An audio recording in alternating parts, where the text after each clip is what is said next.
Okay, now I've built in some additional assets for the smoke, and the smoke is actually catching fire here on these different frames. I get a nice kind of fireball effect building up. So now I want to talk about how we animate the character moving. And I want to build up different assets for the different parts of the character I want to animate. Treat the character like a puppet. The first thing I might want to do is make an asset of an eyelid so that he blinks, especially because the eye is so prominent. So what do? I go on the layer with the character, that layer. I am going to lasso around the eye, the part that I want to animate, and I'm going to hit Command J to duplicate that onto its own layer.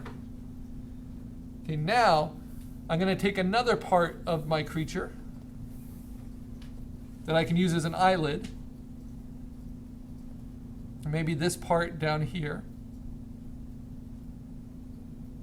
It's the upper eyelid. I'm going to duplicate that onto its own layer. So now I have these two parts. I'm going to move that up on top of my eye. And maybe I'll use a little clone stamping. Again, we get to use all of our different compositing skills.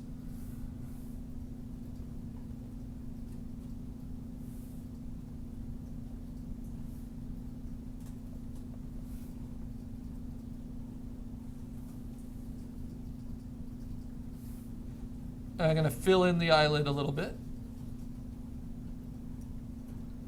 I'm trying to use stuff from the layer, so I'm not just painting it in. So what does that look like on my character? It looks like that. Ooh.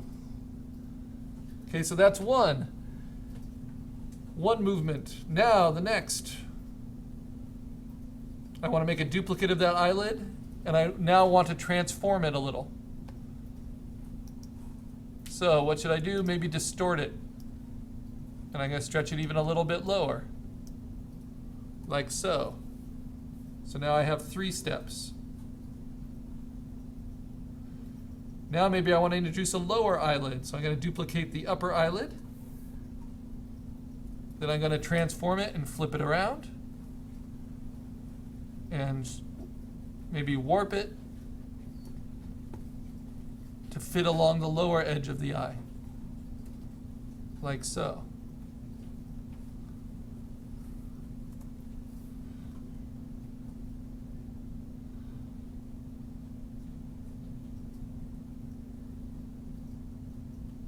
And if I feel that needs to be stepped back a little bit, I'm just building my assets. I can duplicate it and make it smaller.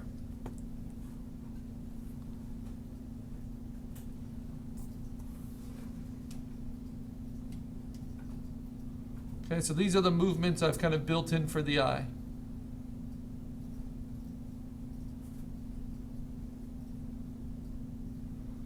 And I can use any variety of those to give my eye a lot more presence.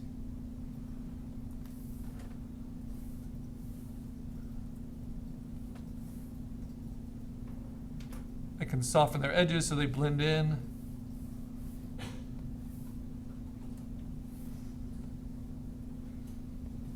So many things are possible. But again, don't be worried too much about details. Okay, now the last one, I need an eye that's actually closed. So I'm going to make a duplicate of the upper eyelid. Lots of layers you're messing with right there. Make a duplicate of that layer and warp it so that when combined with the lower eyelid, it is all the way closed.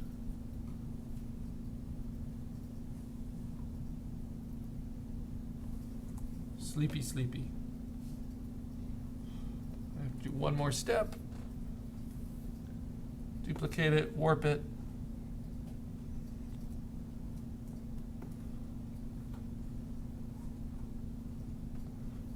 And this is a lot of assets and a lot of frames for just one motion, right? And this might just be one motion in a series of motions you want to introduce in each frame. So it can get as complicated as you want. I'm just playing with it this much because it's so much fun.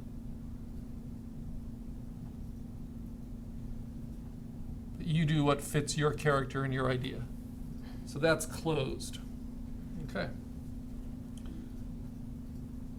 So now I've got all these different things I can play with the eye. Lots of options. So those assets are there. Should save it. And maybe I want to build in assets with the beak. So this is a little different because the beak actually has to change, right? So first I'm going to isolate the bottom part of the beak here. And instead of just duplicating it, actually, yeah, I can duplicate it, Command J, but then I need to turn off that duplicate layer, go back to my original layer. Actually, I'll use the duplicate layer to select the space around it and then say select inverse. And then I have to delete it from this layer. Otherwise, whenever that beak moves, there'll be another beak behind it. So now I have that selection here and I just hit delete. All right, so, and then I can use the eraser and kind of erase it out. Now the lower beak needs to move. So I take that and I duplicate it and I start to transform it. And I'll try to just do a simple hinge like that. Right?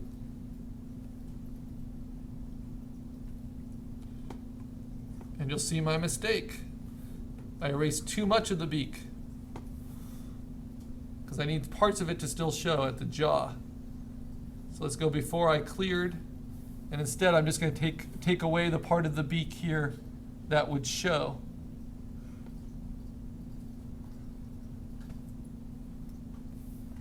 Oops.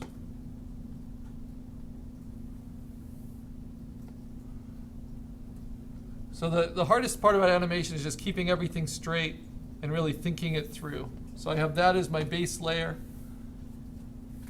Now I'm going to animate the beak opening and closing on top.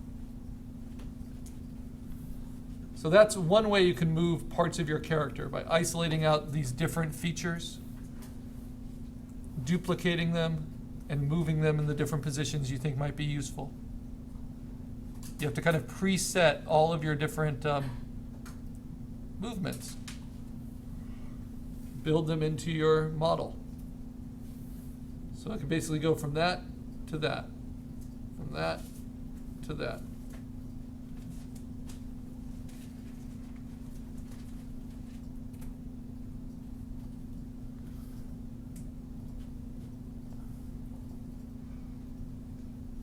And maybe I'll do one more that's a little more open.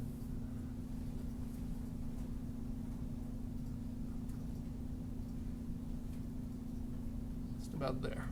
I think it's about as far as I can go with such a small mouth.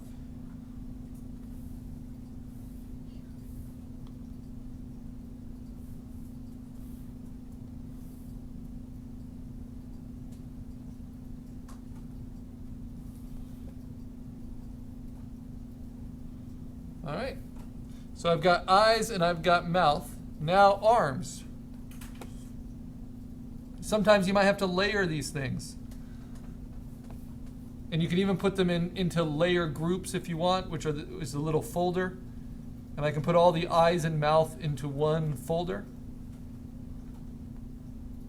So this will be for the eyes. Then I take each of those layers that deals with the eyes.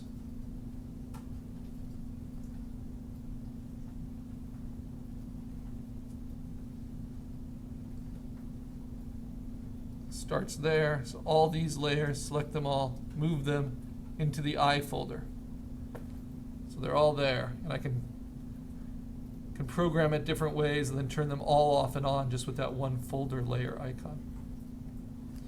That's optional. It can help you organize a little bit. It can get confusing though. So use groups only if you want them, and then I can make another group for the mouth.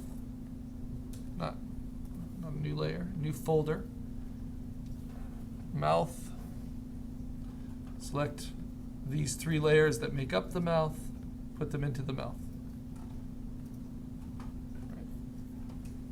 Okay. Now I'm going to play with the arms. So, go back to my original character layer. Remember, it's cut out So I don't need to go tightly around the arms because the background's separate. But as it overlaps the character, I have to go pretty well within there. So first I'm going to make a duplicate here of the left arm.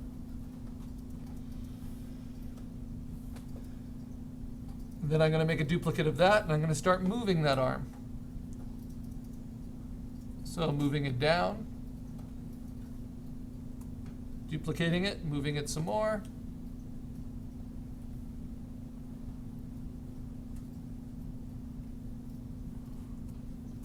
Duplicating it, moving it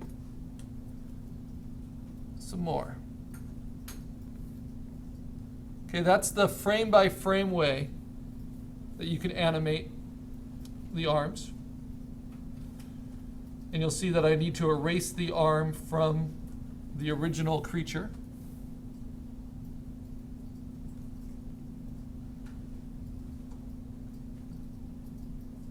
At least where it's coming off of the body, so that these arms don't reveal something else underneath. See, so each one should make sense on its own. Good, that all works. The other way you can animate your creature's movement, and this is what I'd prefer for what I'm doing. So I'll give him the arm back. And I'm going to do something called puppet warp on my creature layer. So when it actually affects the silhouette of your creature, puppet warp is a fantastic tool. So I'm going to make a duplicate of my whole creature. And then I'm going to go to Edit, Puppet Warp. And because this is a cutout layer, it will draw this kind of chicken wire polygon map onto that shape. But this is not yet a puppet. I have to click wherever I want there to be joints. So I want a joint at the wrist right there. And I want a joint at the elbow right there. And I want a joint kind of along the spine. So at the neck, at this elbow, at this wrist, at the waist, and at the knees, and at the feet. So I've got a lot of joints in there, and I have to remember where those are for each time I puppet warp. Okay, now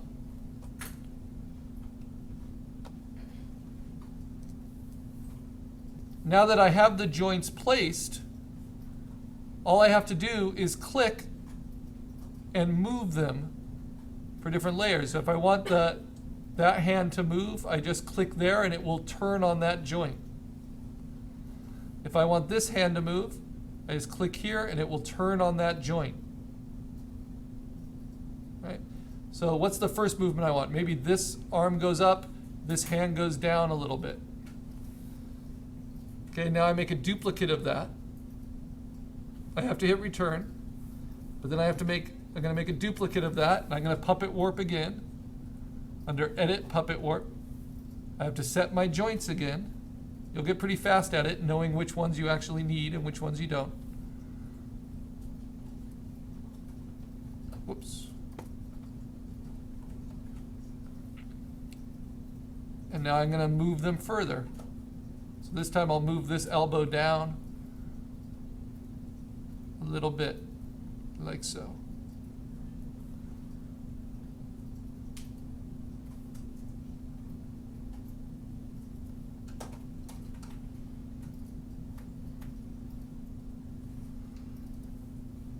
Now, whenever you click somewhere new, you're going to be creating a new joint, so be careful of that. But I can make him kind of breathing, like, which is nice. Sound effects optional. I can move his feet a little bit, just hunch him around, hit return. So remember where you put joints. Okay, and then we're going to duplicate from that last layer. So Command J, Edit, Puppet Warp, put joints in roughly the same places.